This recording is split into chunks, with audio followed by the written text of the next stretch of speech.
More talk about affection. One of the dictionary meanings for this word will catch my eye. Now this one.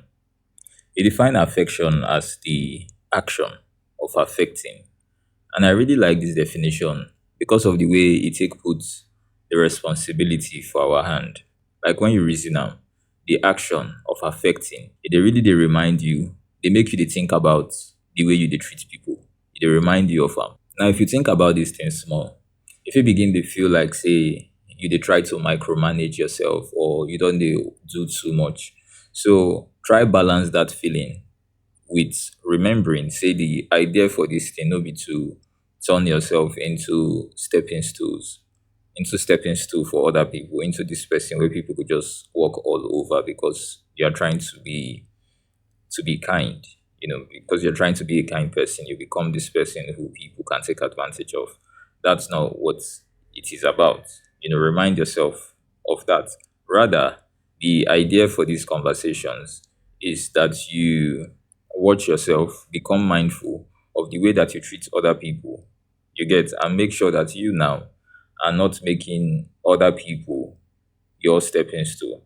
Begin to turn other people to stepping stools for yourself. In as much as you would not like to become a stepping stool for anyone, you just dey watch yourself to make sure say they make anybody stepping stools too. You get that, not just the idea for these conversations. Now back to the definitions.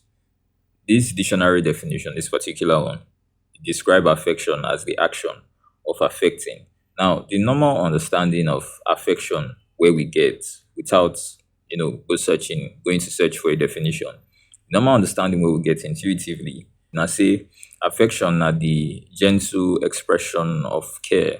Now this care, if you express them through different ways, if you be as simple as you watching, your tone, the way you dey talk to people, if it be through touch, if it be through attention. The suggestion for this episode, it is very simple. I just say make we dey watch ourselves in relation to these different expressions of affection, these different ways where you fit take show affection. So an example would be you asking yourself in your relation with people, in your relationships, in your interactions with people, should I be more kind? Should I be more attentive? Should I watch my tone? Should I be more gentle? Because I dey talk this thing away. Anything where you believe say you dey capable of, anything where you know for a fact say you dey capable of, understand say the other person dey capable of am too. The degrees may not be the same, but understand say the other person dey capable of am too.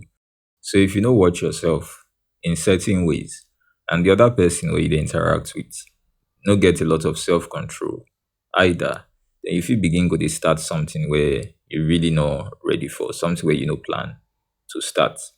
Small disagreement for relationship before you know it, don dey escalate into something too serious just because somebody spoke with the wrong tone and the other person could not, receive it in a way that does not amplify the chaos. You see, this idea of us watching ourselves in these ways, look out for these behaviors.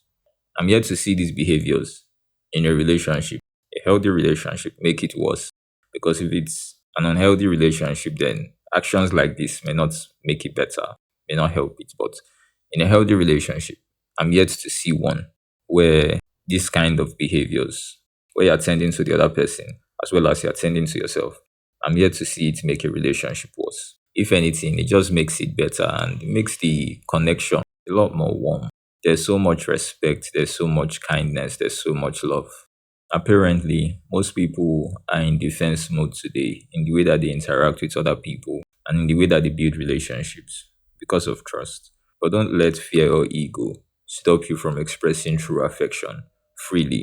And try not to receive affection with suspicion too.